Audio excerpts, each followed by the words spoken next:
Hello friends, Patrick here again. Sorry to have to continue on with this rather boring review of William James. It's a 300-page book and we're only in around the 200-page mark. Today I'm going to reach up until page 214, so we got another 85 pages to go. Hopefully I can finish it in one more video after this video. I'll give it my best shot. This one I'm covering the essay called The Will to Believe, and this is the one that was addressed to Yale and Brown Universities and subsequently published in June of 1896. So in this presentation, William James announces that he's going to do an essay on the justification of faith. So he's telling his audience that he's going to support the idea of having a belief system based on faith, when in fact the bulk of what he talks about in the presentation is against faith. In fact, he spends a lot of time trying to describe Pascal's wager as vile. You're probably familiar with Pascal's wager, where the philosopher Pascal said, if God exists, you might as well take your chances and say, live as if he exists, because of the downside if he doesn't exist. If he exists, then you still benefit.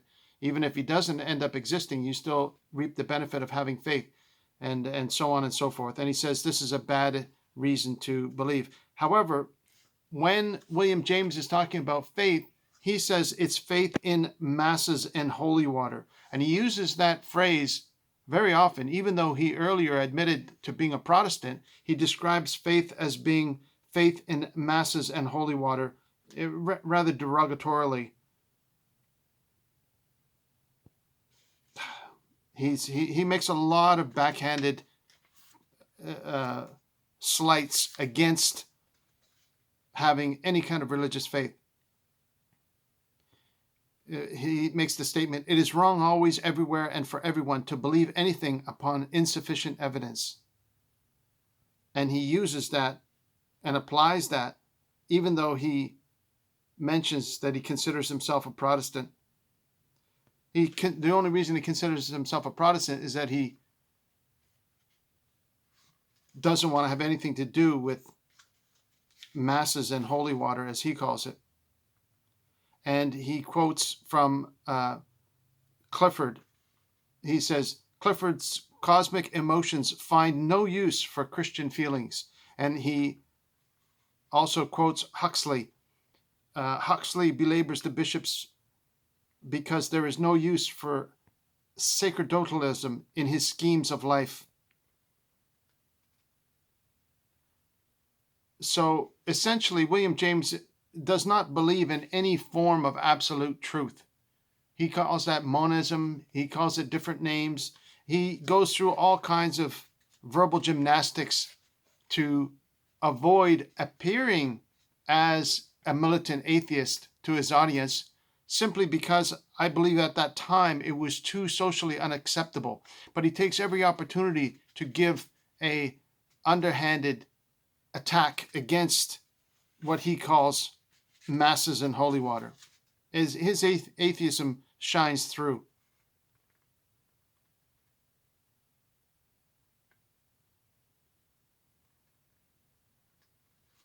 He talks about empiricist has prevailed in science, while in philosophy the absolute tendency has held sway, to his chagrin.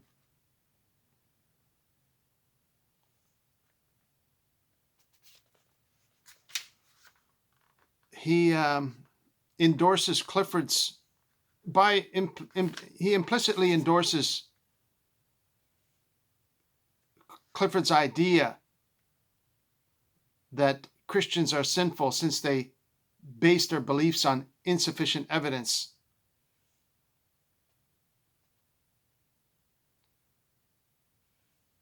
He considers any type of absolutist thought as being a weakness.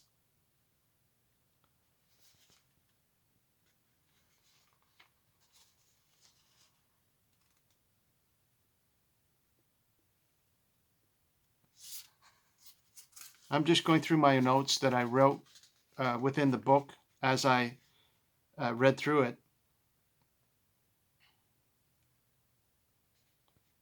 it. Sometimes he lapses straight into anti-Christian sentiment. For example, he says, when indeed one remembers that the most striking practical application to life of the doctrine of objective certitude has been the conscientious labors of the Holy Office of the Inquisition, one feels less tempted than ever to lend the doctrine a respectful ear. In other words, he says, if people are certain of what they believe, it has led to such things as the Inquisition.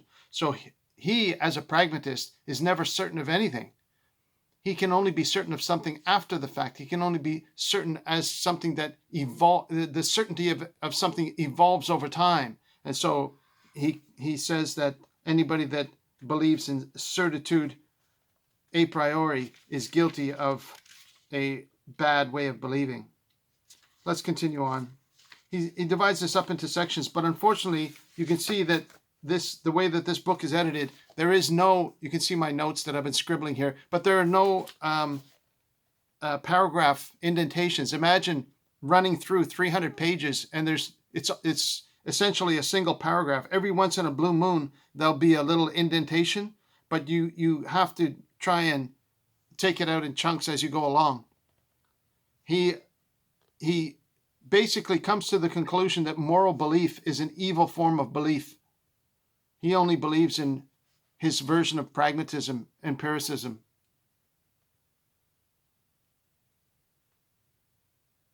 Now, when he does decide to go into some of his little anecdotes, for example, when he's talking about how it's possible that just a few highwaymen are able to take over an entire train of passengers because each passenger it doesn't believe that the person beside him is going to stand up with them at the same time. This is why this is an excellent anecdote for what we are experiencing today on page 209. And maybe I'll just quickly share this with you. A whole train of passengers, individually, they can be brave enough, but they'll be looted by just a few highwaymen simply because the latter can count on one another.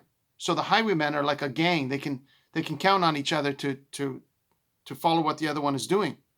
While each passenger fears that if he makes a movement of resistance, he will be shot before anyone else backs him up. If we believed that the whole carful would rise at once with us, we should each severally rise and train robbing would never even be attempted. Now, he's using this as an anecdote on a totally separate conversation about faith, but this is extremely insightful that I wanted to share with you, that there is value in listening to somebody of a level of intellect that William James had. The guy's, like I said before, he had to have known Latin as a basis for his understanding of the English language, plus he had to know 3 or 4 different other languages. He knew French, German, and at least French and German, and probably a couple others. And his intellect was off the chart. He could play verbal games probably with anybody of his colleagues at the time and probably run circles around them. So just to take out that little snippet of information where he's given an example of the way humans act is extremely insightful, because we're experiencing that today.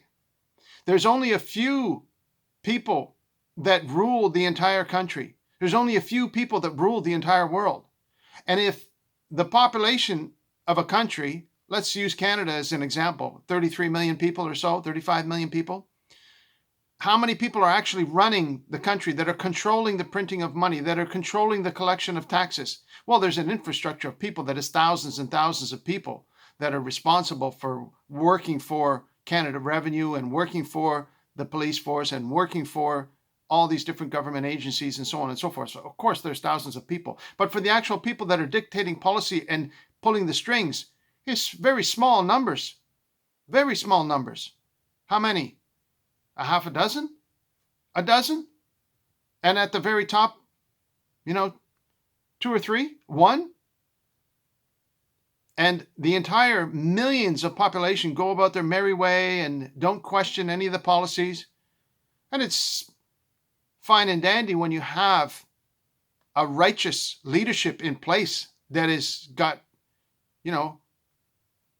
a certain level of integrity and are following a conscientious program of serving the public. Then that's wonderful, because they're taking care of those things that need to be taken care of: infrastructure and management of resources, collection and distribution of taxes.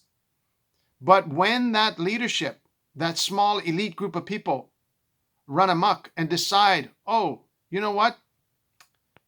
Maybe we're going to change the priorities instead of just having it based on productivity, health, civil stability.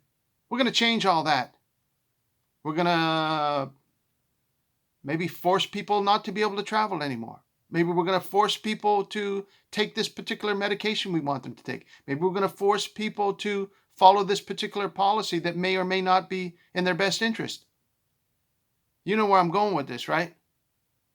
Then you have a small group of highwaymen robbing the train. And we should be on our awares. And we should find a way to connect mentally and spiritually with one another through our communities, so that we can rise up at a moment's notice in unison, so that the train doesn't get robbed. And when I say rise up, I make no pretenses towards anything that is not in accordance with civil action, according to the Charter of Rights and Freedoms, according to the rights of peaceful assembly. So hear me clearly when I say that, when I say rise up. Does that make sense? Right? He's being very insightful in this one little passage, and that is worth it to read the book, to get to that one analogy and say, yeah, that's a good analogy. How is it possible that just a few highwaymen were able to rob the train over and over and over again? Because the individual passengers had no belief in the person standing beside them would rise up at the same time. They all expected someone else to do it, or hoped someone else would do it, or feared for themselves if they stood up that they'd be shot. Whereas if everybody on the train rose up at once, there would be no opportunity for highwaymen to rob them. As he says, that train robbing would never even be attempted if that were the case.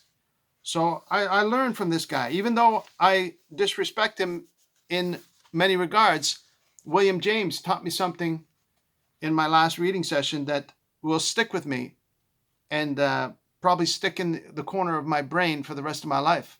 And for that, I'm thankful. Does that help you? I hope it does. So then he goes on to say that his definition of religious belief is that based on two things. One is that perfection is eternal, or the eternal is a part of the belief system. And the second is that this belief in this eternal reality is better than non-belief. It's a pretty lame definition of religious thought, in my opinion. And he goes on to build on that premise, which I believe is a false premise, and he extrapolates that definition to his rejection of religious belief and his support of empiricism. And I'm going to leave that for today, because to go into more detail on his incorrect definitions, his incorrect premises, and his resulting incorrect conclusions would simply be an exercise in depressing, boring, and unproductive conclusions. However, I'll leave that. I'm on page 215. Like I said, I've got 85 pages to go. I'll try and finish it off in one more video. That would be great if I could. I really appreciate you watching. Thank you so much. I love you very much. God bless you. I pray you have a great day. I'm not going to waste any more of your time. I'm going to finish this up in 15 minutes. So have a wonderful day. Get some fresh air. We'll talk to you real soon. Take care. Bye-bye.